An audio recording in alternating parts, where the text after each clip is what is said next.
கர்த்தருடைய வார்த்தைக்கு நாம் திரும்புவோம். ஆதியாகமம் 1வது அதிகாரம் 1வது வசனம். வானத்தையும் பூமியையும் சிருஷ்டித்தார். ஆதியிலே தேவன் வானத்தையும் பூமியையும் சிருஷ்டித்தார்.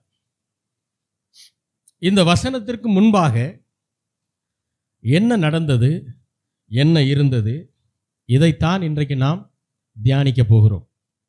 ரோமர் 8வது அதிகாரம் 28வது வசனம்.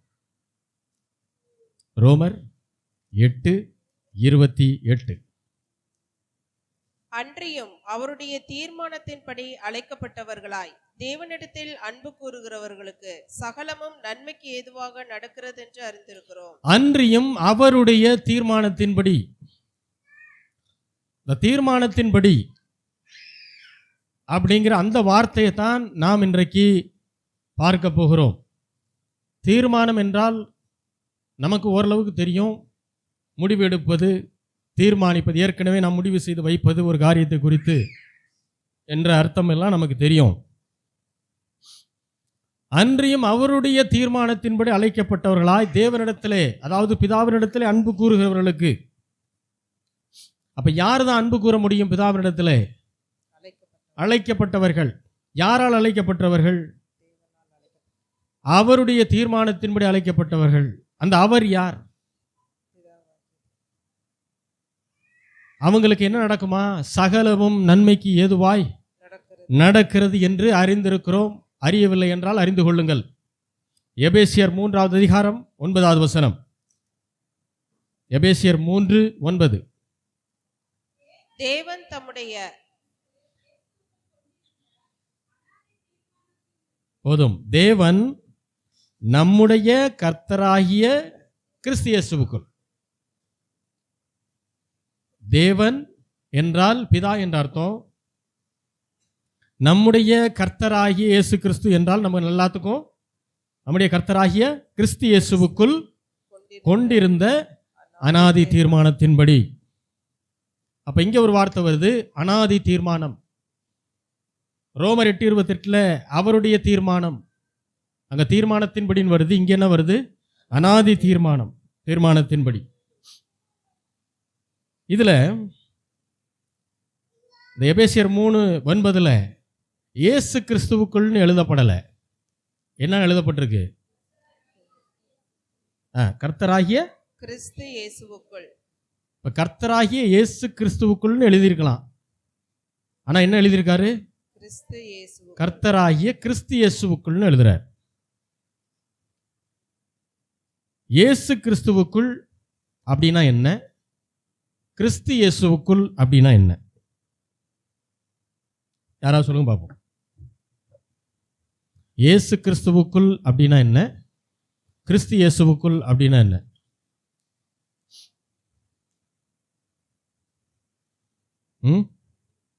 ரெண்டும் ஒன்று தான் இல்லையா? ரெண்டும் ஒன்று தான் சொல்கிறவங்க கை தூக்கும் பார்ப்போம்.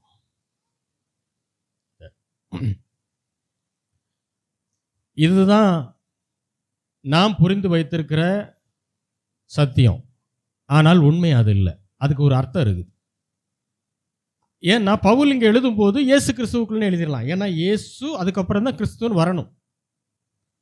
பேரே அப்படிதான் வரணும், இயேசு கிறிஸ்துன்னு தான் வரணும். பவுல் எழுதும் போது ஏன் கிறிஸ்து இயேசுவுக்குள் எழுதுறாரு? அப்ப இது ரெண்டுக்கும் ஒரு பெரிய வித்தியாசம் உண்டு. அதை நாம் இன்னைக்கு கற்றுக்கொண்டோம் என்றால் புதிய ஏற்பாட்டை வாசிக்கும் போது நமக்கு இன்னும் நல்லா புரியும். குறிப்பாக நிரூபங்களை, பவுல் அப்போஸ்தலன் எழுதின நிரூபங்களை வாசிக்கும் போது நமக்கு இது இன்னும் நன்றாக விளங்க ஆரம்பிக்கும். முதலாவது இயேசு கிறிஸ்துவுக்குள் அல்லது இயேசு கிறிஸ்து அப்படின்னா ஆண்டவர் பூமிக்கு வந்ததிலிருந்து குழந்தையா வந்தார் இல்லையா? வந்ததிலிருந்து வளர்ந்து பெரியவராகி ஞானஸ்தானம் எடுத்து ஊழியம் செய்து அப்புறம் கல்வாரி சிலுவைக்கு போய் மரித்து 3ஆம் நாள் உயிரோடு எழுந்து பரலோகத்துக்கு போய் அதுக்கப்புறம் பரிசுத்த ஆவியானவரை அனுப்பி இப்போ வரைக்கும் அல்லது உலகத்தின் முடிவு வரைக்கும் இருக்கக்கூடிய இந்த காலகட்டம் இருக்கு பார்த்தீங்களா, இந்த காலகட்டத்தை பற்றி பேசும்போது இயேசு கிறிஸ்துவுக்குள் என்று எழுதுவார். நல்லா புரிஞ்சுக்கங்க, இயேசு கிறிஸ்துவுக்குள் என்று எழுதுவார். இது எப்போ ஆரம்பிக்குது? கிறிஸ்து, ஆண்டவராகிய இயேசு கிறிஸ்து இந்த பூமிக்கு பிறந்த நாள் கிடையாது, பூமிக்கு வந்த நாள். நமக்கு தான் பிறந்த நாள், நம்ம புதுசாக பிறக்கிறோம். அவர் அந்த உலகத்திலிருந்து இந்த உலகத்துக்கு வர்ற நாள் தான் கிறிஸ்மஸ். அதனால் அதை நல்லா புரிஞ்சுக்கணும். அப்போது பூமிக்கு ஆண்டவர் வந்த நாள், அன்னையிலிருந்து இந்த உலகம் முடிகிற வரைக்கும் குறிப்பிடப்படுகின்ற அந்த காலகட்டம் இருக்கு இல்லையா, அந்த காலகட்டத்தில் வர்றதா என்னது? இயேசு கிறிஸ்துன்னு எழுதுவார். கிறிஸ்து இயேசு அப்படின்னா என்ன? கிறிஸ்து இயேசுவுக்குள் அப்படின்னா அவர் மாம்சத்திலே இந்த பூமியிலே வெளிப்படுவதற்கு முன்பு உள்ள காலகட்டம். மாம்சத்திலே பூமியிலே வெளிப்படுவதற்கு முன்பதாக உள்ள காலகட்டம். இன்னும் சரியாக சொல்லணும்னு, நெருக்கி கரெக்டாக சொல்லணும்னா பழைய ஏற்பாட்டில், இன்னும் சரியாக சொல்லணும்னா அதுக்கு முன்னாடி, இன்னும் கரெக்டாக சொல்லணும்னா ஆதியாகமம் 1:1 முன்னாடி ஆவியாக இருந்த தேவகுமாரன், அவரை பற்றி சொல்லும்போது தான் கிறிஸ்து இயேசுவுக்குள்னு சொல்லுவார். ஏன்னா குமாரன் பிதாவினுடைய வார்த்தையாக இருந்தார். பிதா வாயை திறந்து என்ன பேசினார்? முதல்ல வெளிச்சம், முதல்ல வானத்தை பூமி உண்டாக்கிட்டு, அப்போ அதையும் எப்படி தான் உண்டாக்கியிருப்பார்? வார்த்தையை சொல்லி தான் உண்டாக்கியிருப்பார். வானம் உண்டாக கடவுது அப்படின்னு இருப்பார், வந்திருக்கும். அடுத்து பூமி உண்டாக கடவுது அப்படின்னு சொல்லியிருப்பார், பூமி வந்திருக்கும். அப்புறம் தான் என்ன செய்கிறாரு? வெளிச்சம். அவர் பேசின வார்த்தை தான் அவருடைய குமாரன். ஏன்னா அந்த வார்த்தை தான் மாம்சமாகி, யோவான் 1:1 நீங்கள் படிக்கலாம், இந்த பூமியிலே கிருபையினாலும் சத்தியத்தினாலும் நிறைந்தவராய் காணப்பட்டார். அப்போ பிதாவுடைய வார்த்தையாக இருந்தவர் தான் யாரு? குமாரன். அன்னைக்கு அவருக்கு பேரு குமாரன் தான், வேற பேர் இல்லை. சில இடங்களில் கர்த்தருடைய தூதனானவர்னு வரும் பழைய ஏற்பாட்டில். அப்படின்னா அது யாரை குறிக்குது? யாரை குறிக்குதுங்க? ஆண்டவராகிய இயேசு கிறிஸ்துவை குறிக்கும். கர்த்தருடைய தூதன் என்பது வேறு, கர்த்தருடைய தூதனானவர் என்பது வேறு. அப்போ கர்த்தருடைய தூதனானவர் அப்படின்னா அது ஆண்டவராகிய இயேசு கிறிஸ்துவை குறிக்கிற வார்த்தை. அன்றைக்கு இயேசு என்கிற நாமம் அறியப்படவில்லை, ஆகையினால அப்படி சொல்லுவாங்க. பிதாவின் மடியிலே செல்ல பிள்ளையாக இருந்த அந்த காலகட்டம், பிதா, குமாரன், பரிசுத்த ஆவியானவர் என்கிற திருத்துவ தேவன் இருந்த காலகட்டம், இருக்கிற அந்த காலகட்டம். கரெக்டாக சொல்லணும்னா கிறிஸ்து இயேசுவுக்குள் அப்படின்னா சிருஷ்டிப்புக்கு முன்னாடி. எதுக்கு முன்னாடி? உலகம் உண்டாக்கப்படுவதற்கு முன்பாக, வானம் பூமி உண்டாக்கப்படுவதற்கு முன்பாக இருந்த காலகட்டம் இருக்கு பார்த்தீங்களா, அந்த காலகட்டத்தை குறிப்பிடும் போதுதான் பவுல் அப்போஸ்தலன் கிறிஸ்து இயேசுவுக்குள்னு சொல்லுவார். அல்லேலூயா. ஏன்னா பவுல் அப்போஸ்தலன் ரொம்ப பெரிய ஞானம் உள்ளவர். பழைய ஏற்பாடு நியாயப்பிரமாணம் அத்தனையும் ரொம்ப கரைச்சு குடிச்ச ஒரு மனிதன். வேதத்தின் சத்தியங்கள் அவருக்கு நல்லா தெரியும். அப்படி இருக்கும்போது அவர் எழுதுகிறார் கிறிஸ்து இயேசுவுக்குள் என்று, இயேசு கிறிஸ்துவுக்குள் என்று. அப்போ ரெண்டுக்குமான வித்தியாசத்தை நாம் புரிந்து கொள்ள வேண்டும். நாம் புரிந்து கொள்வதற்கு சில காலகட்டங்கள் ஆயிருக்குது, அவ்வளோதான். அதனால தான் வசனம் சொல்லுது, சத்தியத்தை அறிவீர்கள், சத்தியம் உங்களை. இப்போ சத்தியத்தை அறிகிற அந்த நேரம் ஒவ்வொருத்தருக்கும் மாறுபடும். சிலர் 40 வருஷம் கழித்து தெரிஞ்சுக்குவாங்க, சிலர் 20 வயசுலேயே தெரிஞ்சுக்குவாங்க, சிலர் 30 வயசில் தெரிந்து கொள்வார்கள். அப்போ சத்தியத்தை எப்போ தெரிந்து கொண்டாலும் பிரச்சனை இல்லை. சத்தியத்தை அறிவோம், சத்தியம் நம்ம என்ன செய்யும்? விடுதலை ஆக்கும். அப்போ கிறிஸ்து இயேசுவுக்குள் என்று சொன்னால் எந்த காலகட்டங்க அது? சிருஷ்டிப்புக்கு முன்னால். எல்லாரும் சொல்லுவோம் கிறிஸ்து இயேசுவுக்குள் என்றால் அது சிருஷ்டிப்புக்கு முன்னாக உள்ள காலகட்டம். அப்போ வாசிக்கலாம், எபேசியர் 3:9 மறுபடியும் வாசிக்கலாம். தேவன் நம்முடைய கர்த்தராகிய கிறிஸ்து இயேசுவுக்குள். தேவன் அப்படின்னா பிதா, நம்முடைய கர்த்தராகிய கிறிஸ்து இயேசுவுக்குள் அப்படின்னா என்ன? எந்த காலகட்டம் அது? வாசிங்க அதை. நம்முடைய கர்த்தராகிய கிறிஸ்து இயேசுவுக்குள் கொண்டிருந்த, நம்முடைய கர்த்தராகிய கிறிஸ்து அப்ப இயேசுவுக்குள் கிறிஸ்து இயேசுவுக்குள்னா எந்த காலகட்டம் அது? சிருஷ்டிப்பின் சிருஷ்டிப்புக்கு முந்தைய காலம் முன்பாக. அப்ப இருந்து அடுத்து வாசிங்க. கொண்டிருந்த அநாதி தீர்மானத்தின்படி கொண்டிருந்த அனாதி தீர்மானத்தின்படி. இந்த ரோமர், எபேசியர், கலாத்தியர், பிலிப்பியர் இதுல நிறைய பவுல் அப்போஸ்தலன் எழுதும்போது கிறிஸ்து இயேசுவுக்குள்ன்ற வார்த்தையை அதிகமாக உபயோகப்படுத்துவார். அப்படின்னா என்ன அர்த்தம்? சிருஷ்டிப்புக்கு முன்னாக இருந்து, அப்ப இருந்து ஸ்டார்ட் ஆகுது. எப்போ வரைக்கும் அது முடியுது? ஆண்டவராகிய இயேசு கிறிஸ்து பூமிக்கு வர்ற வரைக்கும். அதோட அந்த காலகட்டம் கிறிஸ்து இயேசுவுக்குள் என்று சொல்லப்படுகிற காலகட்டம் அதோட முடியுது. ஆரம்பிக்கிறது சிருஷ்டிப்புக்கு முன்னால் இருந்து. எப்போ ஆரம்பிச்சுன்னு தெரியாது. அப்ப இந்த வித்தியாசத்தை, இந்த காலகட்டத்தினுடைய வித்தியாசத்தை புரிந்து கொள்ளணும். அப்ப அவர் கிறிஸ்து இயேசுவுக்குள் கொண்டிருந்த அனாதி தீர்மானத்தின்படியே அப்போ ஒரு தீர்மானத்தை எடுத்திருக்கிறாரு. எப்ப இருந்து? சிருஷ்டிப்புக்கு முன்பாக இருந்து. அப்ப இந்த நிருபங்கள் நான் சொன்னேன் இல்லையா, இந்த 4 நிருபத்தை நீங்க எப்படி படிக்கணும் அப்படின்னா, முதல்ல பிலிப்பியரை படிக்கணும், 2வது கலாத்தியரை படிக்கணும், 3வது எபேசியரை படிக்கணும், மன்னிக்கணும் 3வது ரோமர் படிக்கணும், 4வது எபேசியர் படிக்கணும். முதல்ல என்னது? பிலிப்பியர், 2வது கலாத்தியர், 3வது ரோமர், 4வது எபேசியர். இந்த ஆர்டரில் நீங்கள் படிச்சீங்கன்னா அது தெளிவாக புரியும். பிதா, குமாரன், பரிசுத்த ஆவியானவர் என்கிற 3 ஆள் தத்துவத்திலே ஆட்களாக, நபர்களாக நம்முடைய தேவன் இயங்கி கொண்டிருக்கிறார். அதுதான் திரித்துவம்னு சொல்லுவோம், ட்ரினிட்டி அப்படின்னு சொல்றது. தேவனுடைய குணம் என்ன? யாருக்கா தெரியுமா? ஆண்டவருடைய குணம் என்ன? தேவன் அன்பாகவே இருக்கிறார். அவருடைய பெரும்பான்மையான தேவன் அப்படின்னு சொன்னாலே அவர் அன்பு. அன்புதான் பிரதானம். இப்போ இந்த பிதா, குமாரன், பரிசுத்த ஆவியான 3 பேரும் பேசிக்கிறாங்க. என்ன பேசுறாங்க? அதுக்கு அதை வேத வல்லுநர்கள் சொல்லும்போது டிவைன் கான்வர்சேஷன் சொல்லுவாங்க. அதாவது பரிசுத்தமான உரையாடல். அது அவங்க 3 பேருக்குள்ள தான் பேசுறாங்க. பேசும்போது சொல்றாங்க, இந்த அன்பை, நம்முடைய அன்பை நாம வெளிப்படுத்தணும் அப்படின்னு பேசும்போது அவங்களுக்குள்ள இந்த கான்வர்சேஷன் நடக்குது, உரையாடல் நடக்குது. நாம தூதர் கூட்டத்தை உண்டு பண்ணணும், படைச்சோம். அதுல ஒரு தூதன் லூசிபர் என்கிறவன் என்ன செஞ்சிட்டான்? பாவம் பண்ணி அவன் கீழே விழுந்துட்டான். அவனுக்கு நாம தண்டனை கொடுத்தாச்சு. இப்படியே போச்சுன்னா தேவன் அப்படின்னா மற்றவங்க என்ன நினைப்பாங்க? ரொம்ப கடுமையானவர், கொடூரமானவர், பயங்கரமான ஒரு ஸ்ட்ரிக்டான ஒரு ஆஃபீஸர் மாதிரி தான் என்ன செய்வாங்க? நம்ம நினைப்பாங்க.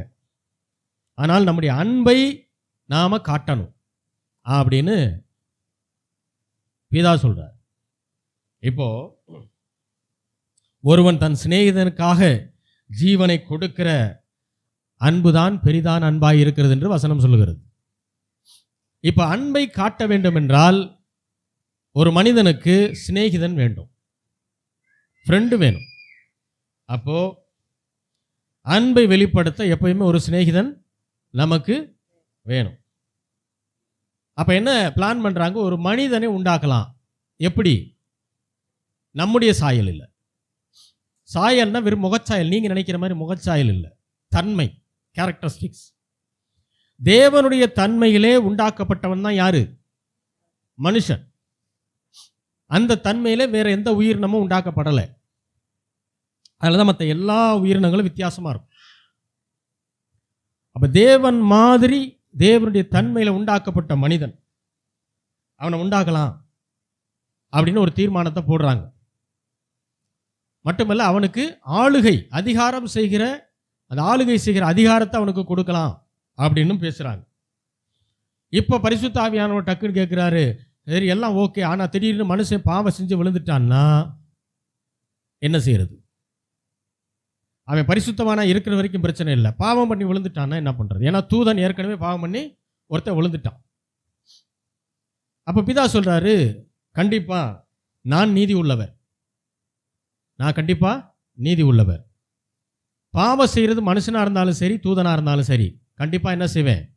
பாவத்திற்கான தண்டனையை நான் கொடுப்பேன்னு சொல்கிறேன். இப்போ மனுஷனும் பாவம் செஞ்சுட்டா அவனையும் தண்டிச்சு தான் ஆகணும். ஒரு காயினுக்கு 2 சைடு மாதிரி.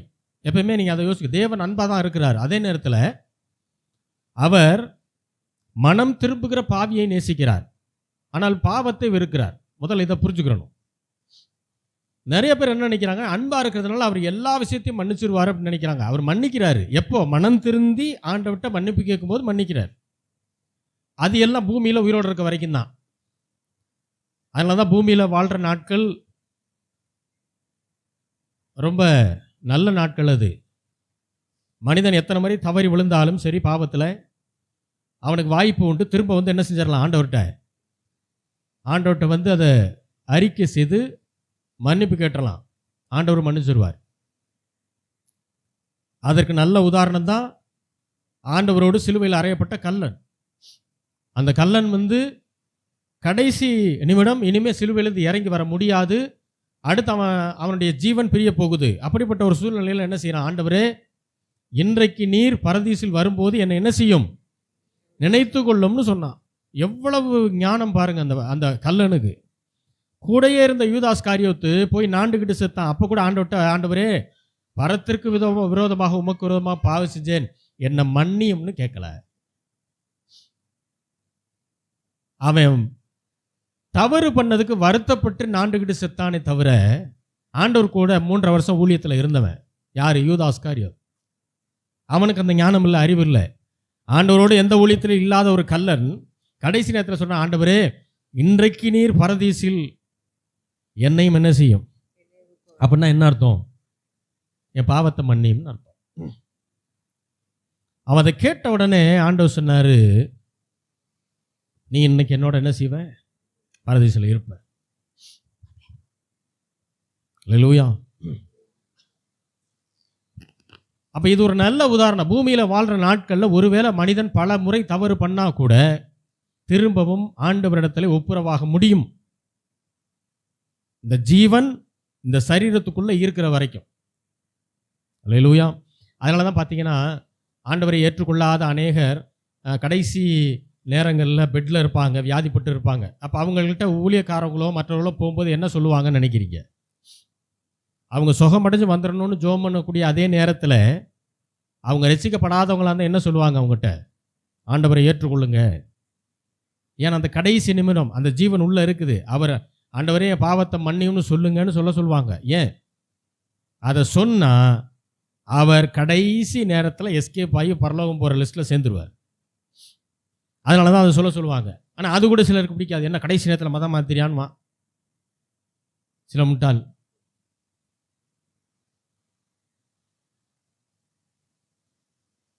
அப்போ பிதா சொல்றாரு, மனிதன் பாவம் செஞ்சாலும் நான் தண்டிப்பேன் அப்படின்னு சொல்றாரு. அப்ப குமாரன் என்ன பேசுறாரு அப்படின்னா, மனிதன் பாவம் செஞ்சுட்டான், அவனை தண்டிக்காதீங்க, அதுக்கு பதிலாக என்ன செய்யுங்க? தண்டிங்கன்னு அவர் தன்னைத்தானே கிருபாதார பலியாக கொடுத்தார். கிருபாதார பலினா கிருபையின் பலி என்ற ஒரு அர்த்தம். முக்கியமான அர்த்தம் என்னன்னா, ஒருவருக்கு பதிலாக இன்னொருவர் அடிக்கப்படுவது, ஒருவருடைய தண்டனை இன்னொருவர் ஏற்றுக்கொள்வது. அதுதான் கிருபாதார பலி. ஏன்னா தேவன் பாவத்தை சும்மா விடுறதில்லை. பாவத்தினுடைய சம்பளம் என்ன? பாவம் செய்கிற ஆத்துமா. அப்போ இதிலிருந்து விடுதலை வேணும்னா என்ன செய்யணும்? பாவம் செஞ்சிட்டோம், இப்போ நமக்கு மரணம் வரக்கூடாது. பாவம் செஞ்சிட்டோம், நம்முடைய ஆத்துமா சாகக்கூடாது. அப்போ என்ன செய்யணும்? ஆண்டவரை ஏற்றுக்கொள்ளணும், இயேசு கிறிஸ்து வந்து பாவ மன்னிப்பை பெறணும். இப்போ குமாரன் சொல்றாரு, மனுஷன் என்னுடைய சிநேகிதனாக இருக்கிறான், அவன் ஏதாவது பாவம் செஞ்சிட்டான்னா அவனை தண்டிக்க வேண்டாம், என்ன தண்டிங்கன்னு தம்மை தாமே பலியாக அவர் கொடுத்தார். வாசிக்கலாம் ரோமர் 3வது அதிகாரம், ரோமர் 3:25-26. காலத்தில் நடந்த பாவங்களை தாம் பொறுத்து கொண்டதை குறித்து தம்முடைய நீதியை காண்பிக்கும் பொருட்டாகவும் தாம் நீதி உள்ளவரும் இயேசுவினிடத்தில் விசுவாசமாய் இருக்கிறவனை நீதிமான் ஆக்குகிறவருமாய் விளங்கும்படி இக்காலத்திலே தமது நீதியை காண்பிக்கும் பொருட்டாகவும் கிறிஸ்து இயேசுவினுடைய இரத்தத்தை பற்றும் விசுவாசத்தினாலே பலிக்கும் கிருபாதார பலியாக அவரே ஏற்படுத்தினார். தேவன் பொறுமையாயிருந்த முற்காலத்திலே நடந்த பாவங்களை அவர் பொறுத்து கொண்டதை குறித்து பொறுத்துக்கிட்டார். இப்போ அந்த நீதியை காண்பிக்கணும். அவர் நீதி உள்ளவர் என்பதை காட்டணும். எப்படி காட்டுறது? ஏன்னா தேவன் வர்ற இடம் எல்லாமே பிதாவை குறிக்கும் பெரும்பாலும். அப்போ பிதா தாம் நீதி உள்ளவர் என்பதை காட்டணும். ஒரு சைடு அன்பானவர், ஒரு சைடு நீதி உள்ளவர். அன்பாக இருக்கிறதுனால நீதி செய்யாமல் விடமாட்டார். ஒரு காயினுடைய ரெண்டு பகுதி மாதிரி. ரெண்டு பகுதி இருந்தால் தான் காயினுக்கு வேல்யூ. ஒரு பக்கம் மட்டும் இருந்துச்சுன்னா அதுக்கு வேல்யூ கிடையாது. அப்போ எப்படி நீதி உள்ளவனாய் மாற்றுவது மனுஷன் அப்படின்னா, இயேசுவினிடத்திலே விசுவாசமாய் இருக்கிறவனை நீதிமான் வாசிங்க. இயேசுவினிடத்தில் விசுவாசமாய் இருக்கிறவனை நீதிமான்கள் ஆக்குகிறவருமாய் விளங்கும்படி இக்காலத்திலே தமது நீதியை காண்பிக்கும் பொருட்டாகவும் கிறிஸ்து இயேசுவின். யார் அப்ப நீதிமானாய் ஆக்கப்படுகிறது? விசுவாசமாய். நாம நீதிமானாய் மாறல, நீதிமான்களாய் மாற்றப்பட்டிருக்கிறோம். ரெண்டுக்கு வித்தியாசம் இருக்கு. அல்லது வார்த்தைகள் ரொம்ப முக்கியம். நாம் நீதிமானாய் மாறவில்லை, நீதிமான்களாய் மாற்றப்பட்டிருக்கிறோம். யார்னால? ஆண்டவராகிய இயேசு கிறிஸ்துவின் இரத்தத்தினால. அப்போ யார் நீதிமானாய் ஆக முடியும்? இயேசுவினிடத்திலே விசுவாசமாய் இருக்கிறவன் மட்டும்தான் நீதிமானாய் மாற முடியும். அப்ப நல்லா கவனிங்க, நீதிமானாய் மாறுவது நாம் நீதியுள்ள செயல்களை செய்கிறதுனால அல்ல. நிறைய பேர் அப்படி நினைச்சிட்டு இருக்கிறாங்க. நற்காரியங்களை, நல்ல செயல்களை நான் செய்கிறதுனால நான் நல்லவன் கிடையாது. அது உலகம் பார்க்கிற பார்வை.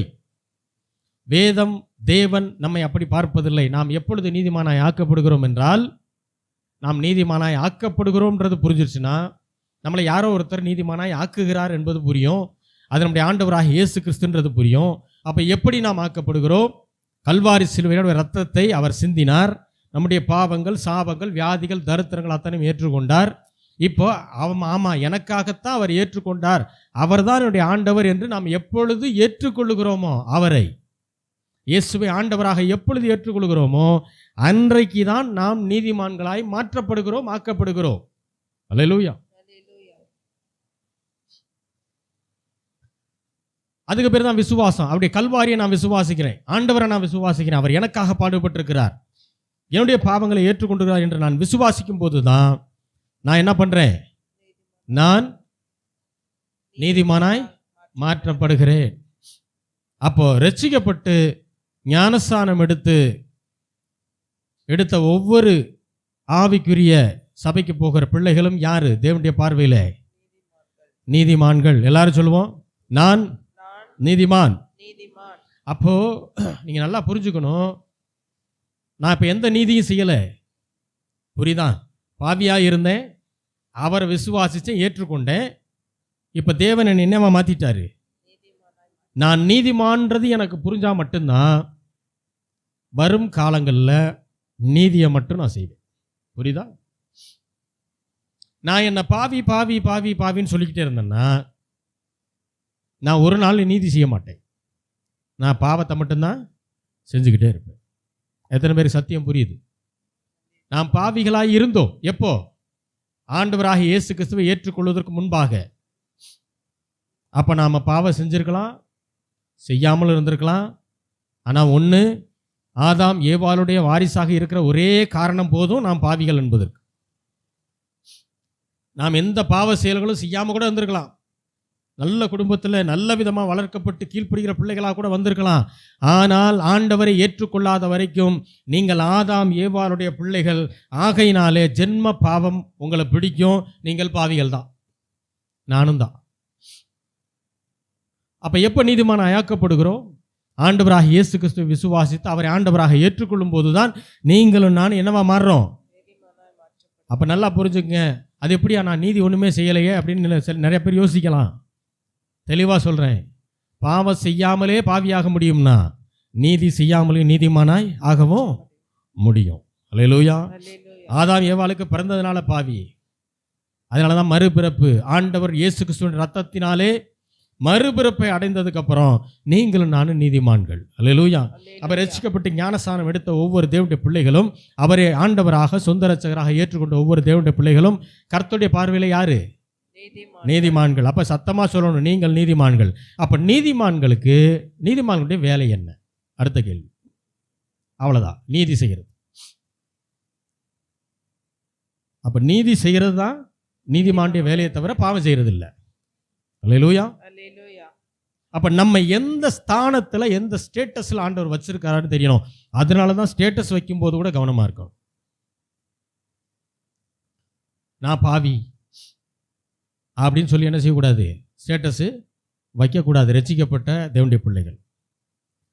ஐயா, இன்னொரு இடத்துல வசனம் சொல்லுது, நமக்கு பாவம் இல்லை என்போமானால் அப்படின்னு வசனம் சொல்லுது. அதுக்கு என்ன அர்த்தம்? பாவின்றதுக்கும் பாவம் இருக்குன்றதுக்கும் வித்தியாசம் இருக்கு. அல்லேலூயா. நீதிமான் பாவம் செய்ய முடியுமா முடியாதா? முடியுமா முடியாதா? முடியும்ன்றவங்க கை தூக்கும் பார்ப்போம், முடியாதுன்றவங்க கை தூக்கும் பார்ப்போம். ரெண்டுக்குமே கை தூக்கவங்க அப்படியே கிளம்பி போயிருக்கு வெளியில. நீதிமான் பாவம் செய்ய முடியும். பாவம் செய்யக்கூடாது என்பது தேவனுடைய சித்தம், விருப்பம். ஆனால் நீதிமான் நினைச்சா பாவம் செய்ய முடியுமா முடியாதா? சிம்பிளுங்க. பாவியா இருக்கிற மனுஷன், அதாவது ஆண்டவரை ஏற்றுக்கொள்ளாத மனுஷனுக்கு பேர், பைபிள் கொடுக்குற பேர் பாவி. ரைட்டுங்களா? பாவியா இருக்க மனுஷன் நல்ல செயல்களை செய்ய முடியுதா இல்லையா? எங்கெங்கேயோ கொள்ளையடிப்பான், லஞ்சம் வாங்குவான். ஆனால் திடீர்னு கோயிலில் போய் என்ன செய்வான்? அன்னதானம் பண்ணிட்டு இருப்பான். செய்கிறானா இல்லையா? பாவியா இருக்க ஒரு மனுஷன் நீதி செய்ய முடியும்னா, நீதிமான் என்கிற மனிதன் பாவம் செய்ய முடியுமா முடியாதா? கண்டிப்பாக முடியும். ஆண்டவர் ஒன்றும் சரீரத்தை கட்டிலாம் போடலை. ஆனால் செய்யக்கூடாது என்பதுதான் தேவனுடைய விருப்பம். தேவனோடு அதிக நேரம் இருந்தோம்னா நாம் அதை செய்ய மாட்டோம். ஒருவேளை செஞ்சிட்டாலும் என்ன செஞ்சிருவோம்? டக்குன்னு இளையகுமாரன் கதை ஞாபகத்துக்கு வந்துடணும். எங்கே போனாலும் அப்பாவுக்கு பிள்ளை தான், அது ஞாபகம் வந்துடணும். புரியுதா உங்களுக்கு? ஒரே வீட்டில் இருக்கும்போது அப்பாவுக்கு பிள்ளை தான், சொத்தை பிரித்து வாங்கிட்டு போகும்போது அப்பாவுக்கு பிள்ளை தான். அதுக்கப்புறம் சொத்துக்களை அனாவசியமாக ஊதாரித்தனமாக செலவு பண்ணும்போதும் அந்த அப்பாவுக்கு அவன் பிள்ளை தான். உறவு மாறவே மாறாது. அப்புறம் எல்லா காசையும் இழந்து பசியிலையும் பட்டினிலையும் வாடும்போதும் தகப்பனுக்கு அவன் பிள்ளை தான். திரும்ப மனம் திருந்தி புத்தி தெளிந்து அவன் என்ன செய்கிறான்? திரும்ப ஆண்டவர் தகப்பன் கிட்ட வர்றான். அப்பயும் அவன் யாரு தான்? அப்பாவுக்கு பிள்ளை தான். அப்பா பிள்ளை என்கிற உறவு எங்கே போனாலும் மாறாது, அது பிறப்பால் வருவது. அல்லேலூயா. இது புரிஞ்சிருச்சுன்னா திரும்ப அப்பா கிட்ட வர்றது ஈஸி. ஏன்னா பிசாசு என்ன சொல்லுவான்? பிசாசுடைய கூட்டங்கள் என்ன சொல்லும்னா, நீங்கள் பாவம் பண்ணோன்னே அவ்வளோதான், நீ பாவம் பண்ணிட்டு நீ பாவி ஆயிட்டன்னு. நீங்கள் பாவி ஆகலை. பாவி என்பது வேற ஸ்தானம். அது ரட்சிக்கப்படுவதற்கு முன்பாக இருந்த ஸ்தானம். நீங்கள் பாவியாக மாறலைங்க, நீங்கள் பாவம் செஞ்சுருக்கீங்க. நீதிமானா இருந்து கொண்டு பாவம் செஞ்சுருக்கிறீங்க. அப்போது இது புரியணும். நான் பாவம் செய்திருந்தாலும் அவர் தான் என்னுடைய தகப்பன், நான் தான் அவருடைய பிள்ளை. ஏன்னா இது பிறப்பால், அதான் மறுபிறப்பு. ஞானஸ்தானம் என்கிற உடன்படிக்கை செய்கிறோமே, அதுக்கு அர்த்தம் தான் மறுபடியும் பிறக்கிறோம். அப்போ நான் எங்கே இருந்தாலும் அப்பாவுக்கு பிள்ளை தான். அப்போ என்ன கெட்டு போச்சு அப்படின்னா ஐக்கியம் கெட்டு போயிடுது. மகன் தூரதேசத்துக்கு போன உடனே அப்பாவுக்கும் மகனுக்கும் இருக்கக்கூடிய அந்த ஐக்கியம் கெட்டு போயிடுச்சு. ஐக்கியத்தை சரி பண்ணுறது ஈஸி. ரிலேஷன்ஷிப் கெடாது, ஃபெலோஷிப் தான் கெட்டு போகும். அதை சரி பண்ணுறது ஈஸி. நிறைய பேர் என்ன நினைக்கிறாங்கன்னா, அவ்வளோதான், நான் இனிமேல் பிள்ளை இல்லை, அவர் எனக்கு அப்பா இல்லைன்னு நினைக்கிறாங்க. தவறு. பைபிள் என்ன சொல்லுதோ சொல்லிட்டு இருக்கிறேன். ஆண்டவரே இந்த உதாரணத்தை சொல்லியிருக்கார், இளையகுமாரனுடைய உதாரணத்தை.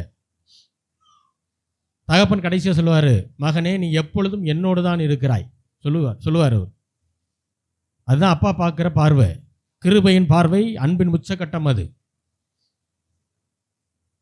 அப்போ தேவன் பொறுமையாயிருந்த முற்காலங்களிலே நடந்த பாவங்களை அவர் பொறுத்து கொண்டாராம்.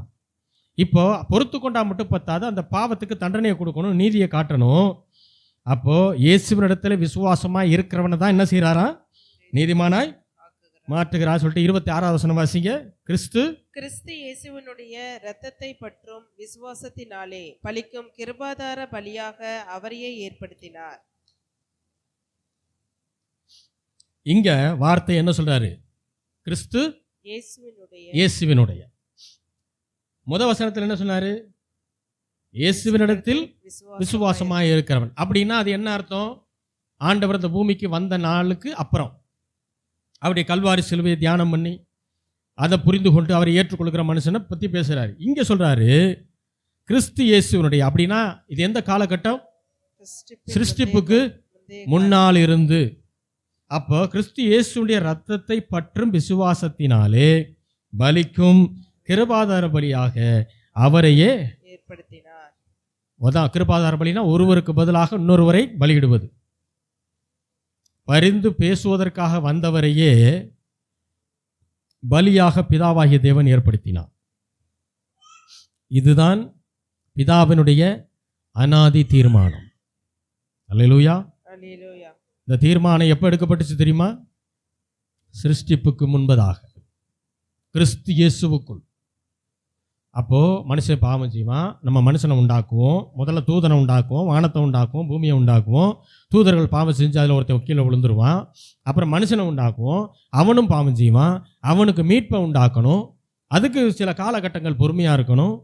இடையில பலிகளை கொடுக்கணும், நியாயப்பிரமாணத்தை கொடுக்கணும், கிருபையை காட்டணும். இது எல்லாத்தையும் சொல்லி பிளான் பண்ணி 2023 வருஷத்துக்கு முன்னாடி என்ன செஞ்சார்? தன்னுடைய சொந்த குமாரனை இந்த பூமிக்கு அவர் அனுப்புகிறார். அந்த மீட்பின் திட்டத்தை அவர் ஏதோ இயேசு கிறிஸ்து இந்த பூமிக்கு வர்றதுக்கு 100 வருஷத்துக்கு முன்னாடி போடலைங்க. சிருஷ்டிப்புக்கு முன்பதாகவே பிதாவாகிய தேவன் அவர் அனாதியாய் தீர்மானம் செய்து வைத்திருந்தார். அல்லேலூயா. அவ்வளவு பெரிய அன்பு. அந்த அன்பு நம்மை மீட்க வேண்டும் என்கிற திட்டம் சிருஷ்டிப்புக்கு முன்பதாக போடப்பட்ட திட்டம். அல்லேலூயா.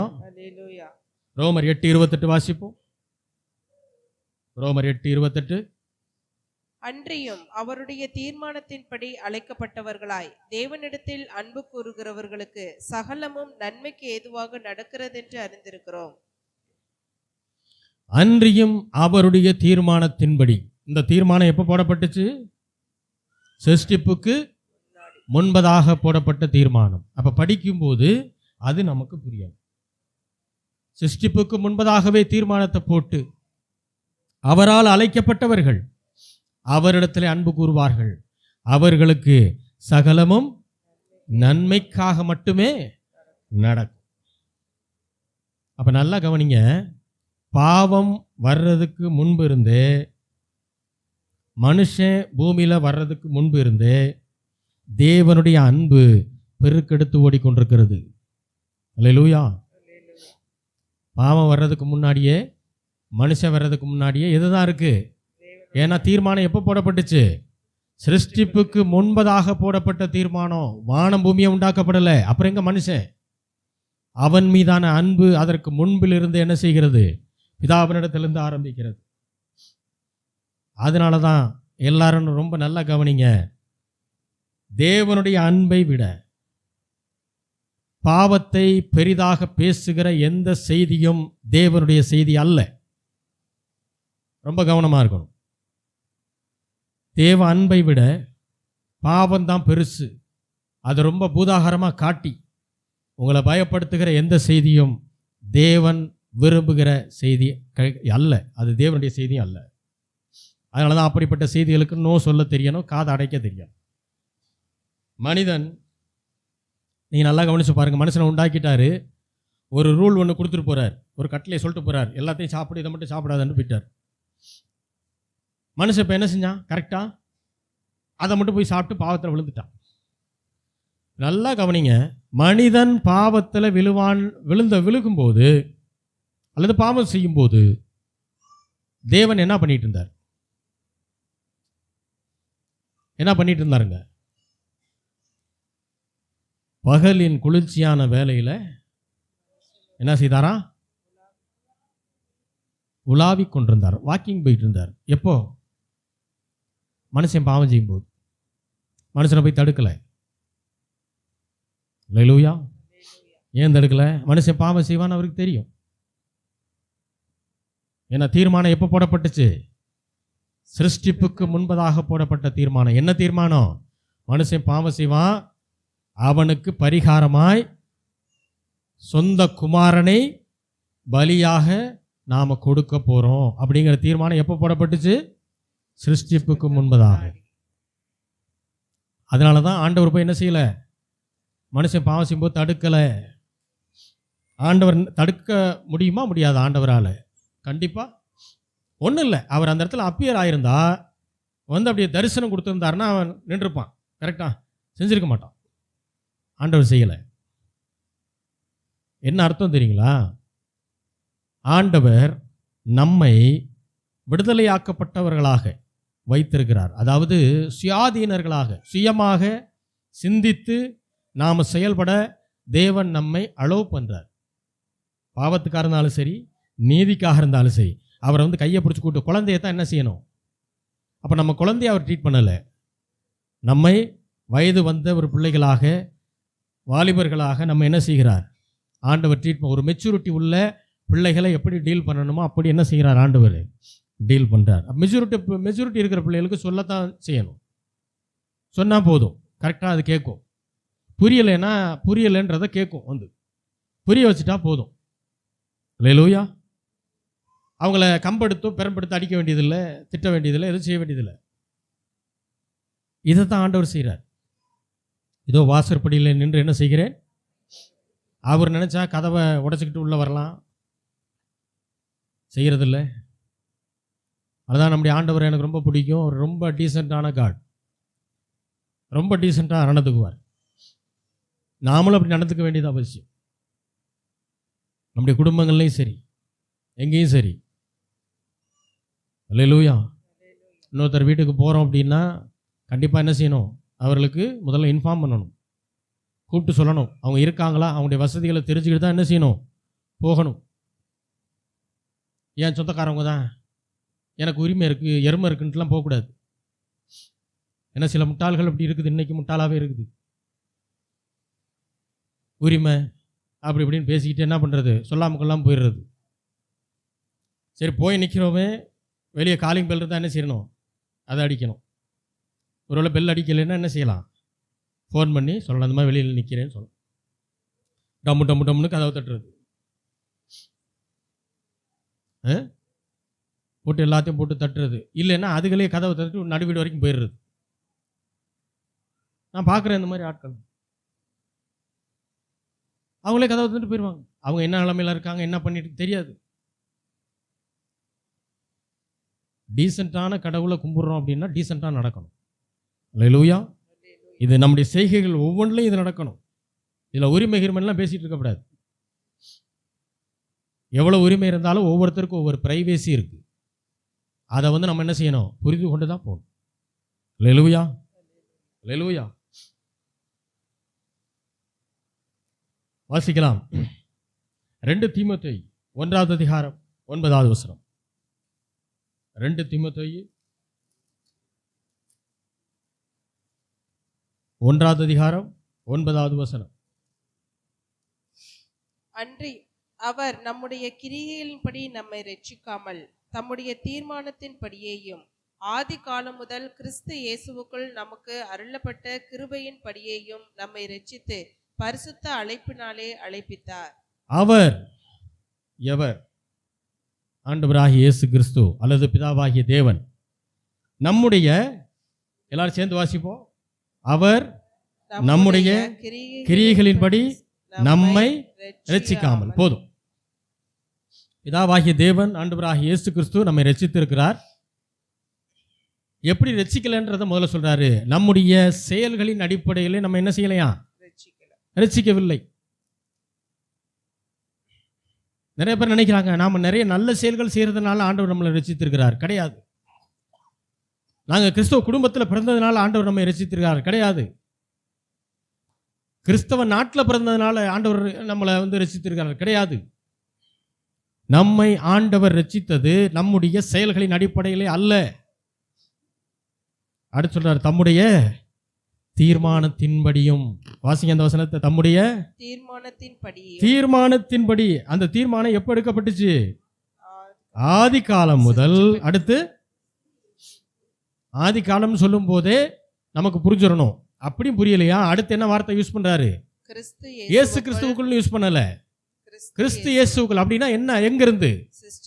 ஆதி காலம்னு அவர் சொல்ற வார்த்தையே சிருஷ்டிப்புக்கு முன்னால் இருந்து. ஆண்டவர் சிருஷ்டிப்புக்கு முன்னால் இருந்து நமக்கு கொடுக்கப்பட்ட கிருபையின்படி நம்மை ரட்சித்து பரிசுத்த அழைப்பினாலே அழைத்தார். ஆண்டவர் நம்மை ரட்சித்தது நேத்து போட்ட திட்டம் அல்ல. நிறைய பேர் சொல்றாங்க, நான் ஜோம் பண்ணனால அவன் ரட்சிக்கப்பட்டான். இல்ல, புரியுதா உங்களுக்கு? நான் என் பிள்ளையோட ரட்சிப்புக்காக ஜோம் பண்றேன், நல்லது, தவறு இல்லை. ஆனா கிரெடிட் வந்து உங்களுக்கு கிடையாது. நீங்க உங்க பிள்ளையோட ரட்சிப்புக்காக ஜோம் பண்ணலாம், உங்க கணவனுடைய ரட்சிப்புக்காக ஜோம் பண்ணலாம், உங்களுடைய மனைவியுடைய ரட்சிப்புக்காக ஜோம் பண்ணலாம், அதெல்லாம் நல்ல விஷயம். ஆனா அதனால அவங்க ஒருவேளை ரட்சிக்கப்பட்டு வந்தா அந்த கிரெடிட் வந்து உங்களுக்கு கிடையாது. ஏன்? வசனம் தெளிவாக சொல்லுது. என்ன சொல்லுது? அவர் உங்களுடைய கிரியைகளின்படி ரட்சிக்கவில்லை. அதாவது அவர் ஜெபம் என்கிற உங்களுடைய கிரியைகளினால ரட்சிக்கலையாம். எதனால ரட்சித்தாராம்? அவருடைய தீர்மானம் ஒன்று. ரெண்டாவது, ஆதி காலமுள்ள, அதாவது சிருஷ்டிப்புக்கு முன்னால் இருந்து நமக்கு எதை கொடுத்திருக்காராம்? நமக்கு அருளப்பட்ட கிருபை. அப்ப கிருபை எப்ப இருந்து இருக்குது? எப்ப இருந்துங்க இருக்குது? சிருஷ்டிப்புக்கு முன்னால் இருந்து இருக்கக்கூடியதுதான் என்னது? கிருபை. கிருபைனா என்னது? தேவ அன்பினுடைய உச்சகட்டம், அதுதான் கிருபை. அப்ப தேவனுடைய அன்பு தான் சிருஷ்டிப்புக்கு முன்னால் இருந்து இருக்குது. அதன்படி நம்மை ரட்சித்தார், நம்மை பரிசுத்தமாக அழைத்தார். அப்ப நம்முடைய ஒண்ணு நல்லா தெளிவா தெரியுது, நம்முடைய செயல்களின்படி நம்ம என்ன செய்யல. இப்ப நீங்க எல்லாரும் இங்க உட்கார்ந்துருக்கீங்க அப்படின்னா ஏதோ நீங்க உங்க மனசு அப்படியே ஆண்டவருக்குள்ள ஒப்பு கொடுத்து வந்ததுனால மட்டும் இல்லை. உங்களை சிருஷ்டிப்புக்கு முன்னாடியே ஆண்டவர் என்ன செய்திருக்கிறார்? தீர்மானித்து வைத்திருக்கிறார். இந்த மகள் என்னுடைய பிள்ளை, இந்த மகன் என்னுடைய பிள்ளை அப்படிங்கன்னு தீர்மானம் பண்ணி வச்சதா. அப்படி தீர்மானம் பண்ணி வச்சிருந்தாதான் சர்ச்சுக்குள்ள உட்கார முடியும். இல்லைன்னா எங்க போயிடுவோம்? நம்ம இங்க இருக்க மாட்டோம், வேற எங்கேயாவது இருப்போம். சிருஷ்டிப்புக்கு முன்பாக இருந்து அவருடைய கிருபையினாலே நம்மை ரட்சித்திருக்கிறார். ஆதி காலம் முதல் கிறிஸ்து இயேசுவுக்கு நமக்கு அருளப்பட்ட கிருபையின்படி. அப்ப நமக்கு கிருபை அருளப்பட்டது. எல்லாரும் சொல்லுவோம் சிருஷ்டிப்புக்கு முன்னால். அப்ப இருந்து, முன்னால் இருந்து. சில சொல்றாங்க, பாஸ்டர் இப்ப எல்லாம் நிறைய பேர் கிருபை கிருபன்னு தான் பேசிக்கிட்டு இருக்கிறாங்க. யாருமே நியாய பிரமாணம் அதெல்லாம் பத்தி பேசுறது இல்லை அப்படின்னு. நியாய பிரமாணம் முதல்ல இருந்து வரலங்க. எதுதான் முதல்ல இருந்து இருக்கு? தேவனுடைய கிருபை தான் சிருஷ்டிப்புக்கு முன்னால் இருந்து இருக்குது. கிருபை இன்னும் எளிமையா புரிஞ்சுக்கணும்னா ஒரு உதாரணம் சொல்றேன். எல்லாத்தையும் படைச்சிட்டு தான் மனுஷனை உண்டாக்குனார். ஏன்? மனுஷன்தான் சிருஷ்டிப்பிலே உயர்வான சிருஷ்டிப்பு. அப்படின்னா மனுஷனை தானே ஃபர்ஸ்ட் உண்டாக்கியிருக்கணும். ஆனால் ஏன் மற்ற எல்லாத்தையும் உண்டு பண்ணிட்டு மனுஷனை கடைசியாக உண்டு பண்ணார்? மனிதன் இந்த பூமிக்கு வந்து கண்ணு முழிச்சு இப்படி பார்த்தா அவனுக்கு குறைவுன்னு எதுவுமே இருக்கக்கூடாது. அல்லேலூயா. எல்லாமே அவனுக்கு வேண்டிய விஷயம் எல்லாமே இருக்கணும். அது அமெரிக்க போன்ற தேசங்கள்ல எல்லாம் என்னன்னா, பிள்ளை பெற்றுக்கணும்னா வெறும் பெற்றோர் நினைச்சா மட்டும் பெற்றுக்க முடியாது. பிள்ளைக்கு தேவையான சகலத்தையும் அவங்க அரேஞ்ச் பண்ணி வைக்கணும். பொம்மையில இருந்து, பால் பாட்டில இருந்து, தனியாக பெட்டில் இருந்து, ரூமில் இருந்து, அந்த பிள்ளைக்கு தேவையான அத்தனை டயஃபர்லேருந்து அத்தனை என்ன செய்யணும்? ஏற்கனவே வாங்கி வச்சிருக்கணும். அதுக்கப்புறம் தான் அவங்க பிள்ளை பெற்றுக்க முடியும். அதை மீறி பிள்ளை பெற்றுக்கிட்டாங்கன்னா பிள்ளை வந்து ஹோமுக்கு போயிடும், பெற்றவங்க 2 பேரும் ஜெயிலுக்கு போயிடுவாங்க. இதுதாங்க ரூல்ஸ். என்ன அர்த்தம்? பிள்ளைக்கு தேவையானதை செய்யாமல் பிள்ளையை பெற்றுக்கிறதுக்கு உனக்கு உரிமை இல்லைன்னு சொல்கிறான். வேற ஒன்றும் கிடையாது. எல்லாம் இந்த சிஸ்டம் தான். ஆண்டவர் மனிதனை உண்டாக்கின போது சகலத்தையும் படைத்து விட்டு மனிதனுக்கு தேவையான அத்தனை காரியத்தை உண்டு பண்ணிட்டு தான் என்ன செஞ்சார்? மனிதனை படைத்தார். ஏன்னா அவன் முழிச்சு பார்க்கும்போது அவனுக்கு தேவைன்னு எதுவுமே இருக்கக்கூடாது. அது அத்தனை கிருபையை புரிஞ்சுக்கணும்னா அப்படி புரிஞ்சுக்கலாம். இது மனுஷன் கூட யோசிக்கலைங்க, ஆனால் கர்த்தர் யோசித்து இதை செய்தார். சிருஷ்டிப்புக்கு முன்னால் இருந்து நமக்கு இருப்பது கிருபை. அல்லேலூயா. நியாயப்பிரமாணம் கிடையாது. வானம் பூமி எல்லாம் உண்டாக்கப்பட்டுச்சுன்னா அது தேவனுடைய கிருபைனா. நியாயப்பிரமாணம் இடையில வந்துச்சு, அது யூதர்களுக்காக கொடுக்கப்பட்டது, புறஜாதிகளுக்கு அதுக்கு சம்மந்தம் கிடையாது. இடையில வந்துச்சு. கிருபை தான் ஆதி முதற்கொண்டு இப்போது வரைக்கும் இருக்குது. இந்த 2 தீமோத்தேயுல இந்த 1:9 வசனத்தை ஆர்சி பைபிளில் இன்னும் தெளிவாக போட்டிருக்கு. அதை நான் வாசிக்கிறேன். அவர் நம் செயல்களை முன்னிட்டு அல்ல, காலங்களுக்கு முந்திய தமது தீர்மானத்தின்படி கிறிஸ்து இயேசு வழியாக நமக்கு அளிக்கப்பட்ட அருளின்படி நம்மை மீட்டுள்ளார், நமக்கு தூய அழைப்பு விடுத்துள்ளார். அதாவது நம்முடைய செயல்களை முன்னிட்டு அல்ல, அது வாசிக்கும் போதே புரிஞ்சிடும். காலங்களுக்கு முந்திய தமது தீர்மானத்தின்படி. அப்போ அவருடைய தீர்மானம் எப்போ எடுக்கப்பட்டுச்சுங்க? உலகம் உண்டாக்கப்பட்டதுக்கு பின்பாக அல்ல, மனிதன் உண்டாக்கப்பட்ட பின்பாக அல்ல, சிருஷ்டிப்புக்கு முன்பதாகவே தேவன் அனாதி தீர்மானத்தை உங்கள் மீதும் என் மீதும் வைத்திருக்கிறார். அல்லேலூயா. காலங்களுக்கு முந்திய அவருடைய தீர்மானம். காலங்களுக்கு முந்தி போடப்பட்டது மனிதனுடைய இரட்சிப்பின் திட்டம். ஆகையினால தான் இரட்சிப்பு 3 காலங்களுக்கும் பொருந்தும். ஏன்னா காலங்களுக்கு அப்பாற்பட்டது அது. காலங்களுக்கு முந்தைய கிருபைய அன்பை உயர்த்தணுமா அல்லது நியாய பிரமாணத்தை உயர்த்தணுமா? எது ரொம்ப நாள் இருக்கோ அதை தான் உயர்த்தணும். ரோமர் 8:28 மறுபடியும் வாசிக்கலாம். ரோமர் 8:28. அன்றியும் அவருடைய தீர்மானத்தின்படி அழைக்கப்பட்டவர்களாய் தேவனிடத்தில் அன்பு கூறுகிறவர்களுக்கு சகலமும் நன்மைக்கு ஏதுவாக நடக்கிறதென்று அறிந்திருக்கிறோம். சிருஷ்டிப்புக்கு முன்பாக போடப்பட்ட தேவனுடைய தீர்மானத்தின்படி, அந்த கிருபையின்படி, அந்த அன்பின்படி அழைக்கப்பட்டு தேவனிடத்தில் அன்பு கூறுகிறவர்களுக்கு சகலமும் நன்மைக்கு ஏதுவாக தான் என்ன செய்யுமா? அப்போ நீங்கள் நினைக்கலாம், எனக்கு சில கஷ்டங்கள்லாம் வருது, பிரச்சனைகள் வருது, நான் என்ன பண்ணுறது? ஆண்டவர் ஏன் அதை அனுமதிக்கிறாருன்னு நீங்கள் நினைக்கலாம். தேவனுக்கும் தீமைக்கும் எந்த சம்பந்தமும் இல்லை, அவர் அதை அனுமதிப்பதும் அல்ல. பூமியில் இருக்கிறதுனால உபத்திரவமாக இருக்குது சில நேரங்களில். அப்படி உபத்திரம் வரும்போது தேவன் பார்த்துக்கிட்டு சும்மா இருக்கிறது இல்லை. புரியுதுங்களா? ஆண்டவர் உங்களை பார்த்துக்கிட்டு நீங்கள் என்ன பண்ணுறீங்க அப்படின்னு பார்த்துக்கிட்டு இருக்கிறது இல்லை. அவர் உங்களுக்கு உதவி செய்கிறார். அவர் இன்னும் கரெக்டாக சொல்லணும்னா, தீமை வந்திருக்கும், தீமையான காரியத்தின் வழியாக நடந்து போய்கிட்டே இருப்போம், அக்கினிக்குள்ளே நடந்து போய்கிட்டே இருப்போம். திடீர்னு பார்த்தா அந்த தீமை நன்மையாக மாறத் தொடங்கும். இதை செய்கிறவர் கர்த்தர்.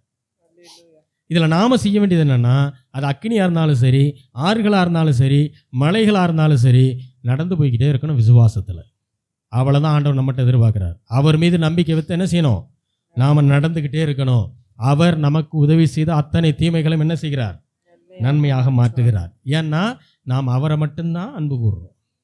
அல்லேலூயா. தேவனிடத்தில் அன்பு கூறுகிறவர்களுக்கு தான் சகலமும் நன்மைக்கு எதுவாய் நடக்கும். தேவன்னா யாரு? தேவன்னா யாருங்க? பிதா. பிதாவை நம்ம பார்த்துருக்கோமா? இல்லை. அப்போ மாம்ச ரூபத்தில் வந்தவர் பேர் என்னது? இயேசு கிறிஸ்து.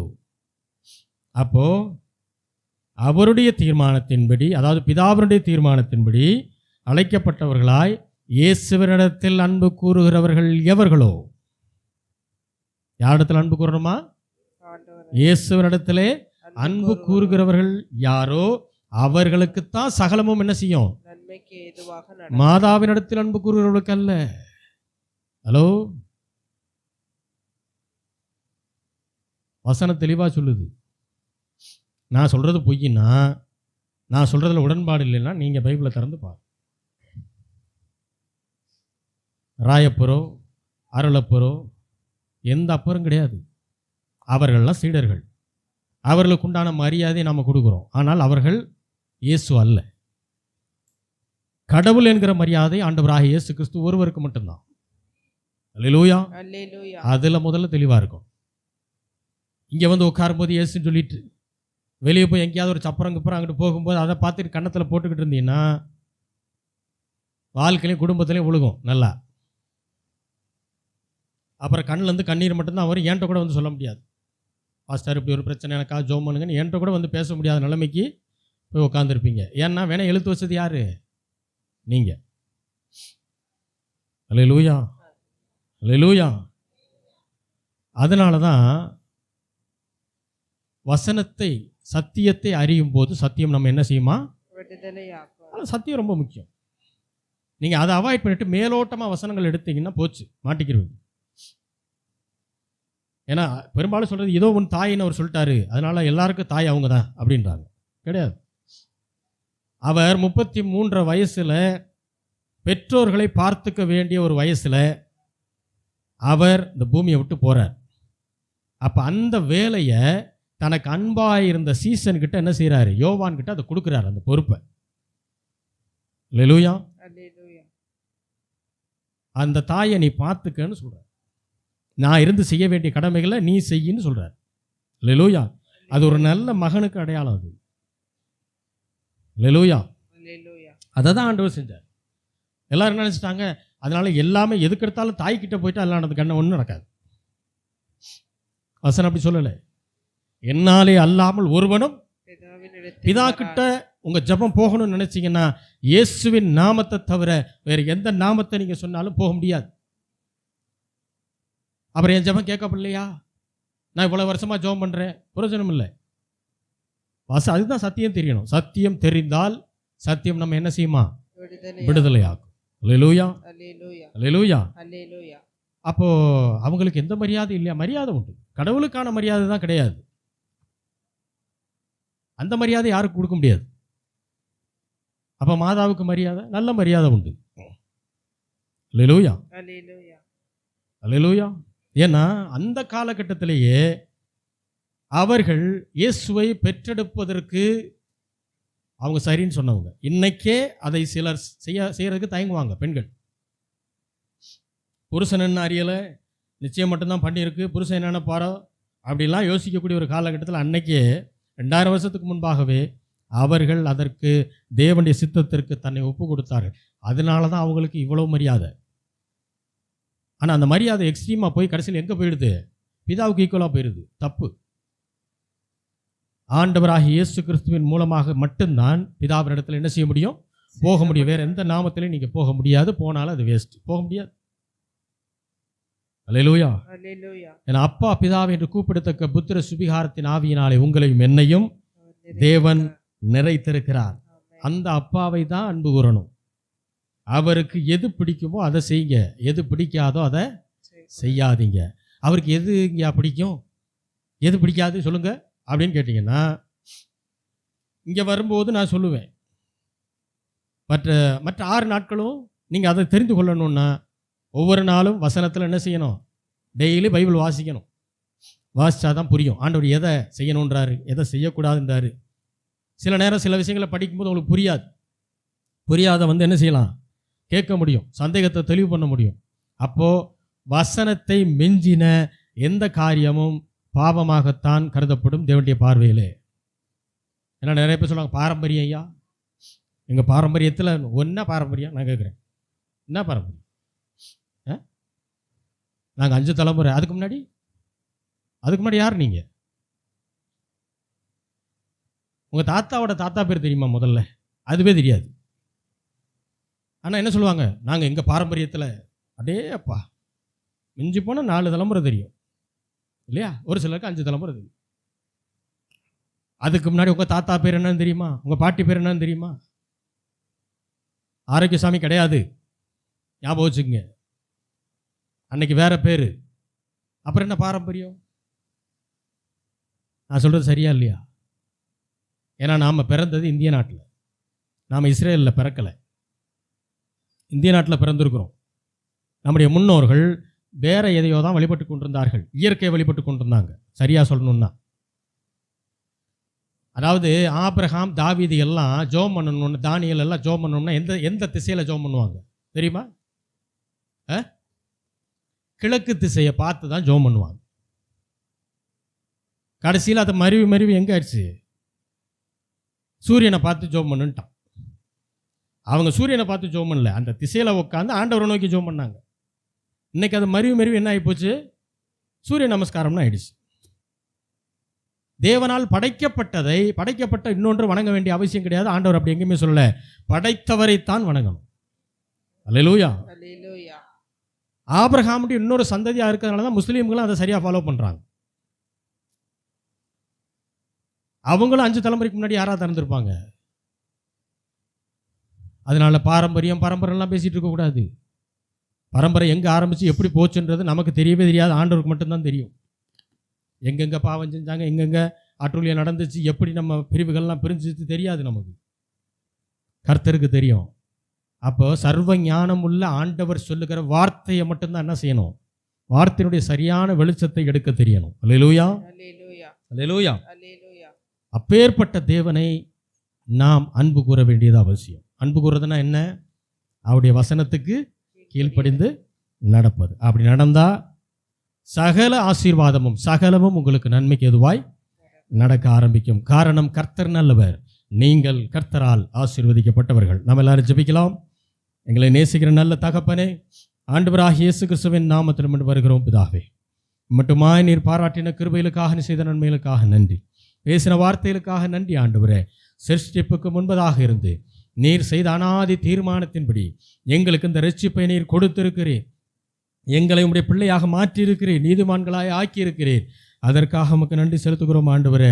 எங்களுடைய கிரியையினால் அல்ல, உம்முடைய கிருபையினாலே எங்களை ரட்சித்திருக்கிறீர் ஆண்டவரே. நண்பை நாங்கள் மதிக்கிறோம். நண்பிற்கு நாங்கள் ஆண்டவரே நாங்கள் எண்ணத்தை செலுத்த முடியும். கர்த்தாவே, உம்மை ஆராதிப்பதை தவிர, உடைய வார்த்தைக்கு கீழ்ப்படிந்து நடக்கிறதை தவிர வேறு எந்த காரியத்தை எங்களால் செய்ய முடியாது. ஆண்டவர் எங்களை தகுதிப்படுத்தும். விசுவாசத்தில் இன்னும் வர்த்திக்க பண்ணுங்க. எல்லோரையும் ஆசீர்வதியும். அவருடைய தேவையெல்லாம் சந்தித்து மீதமெடுக்க கர்த்தாவை கிருபை செய்ய, வியாதியார்கள் சுகத்தை பெறுவார்களாக. அவருடைய கிருபையினாலும் இரக்கத்தினாலும் முடிசூட்டவனுமாய் ஜெபிக்கிறோம். ஆசீர்வதியும். இயேசுவின் நாமத்தில் வேண்டிக் கொள்கிறோம் எங்கள் ஜீவனுள்ள நல்ல பிதாவே. ஆமென்.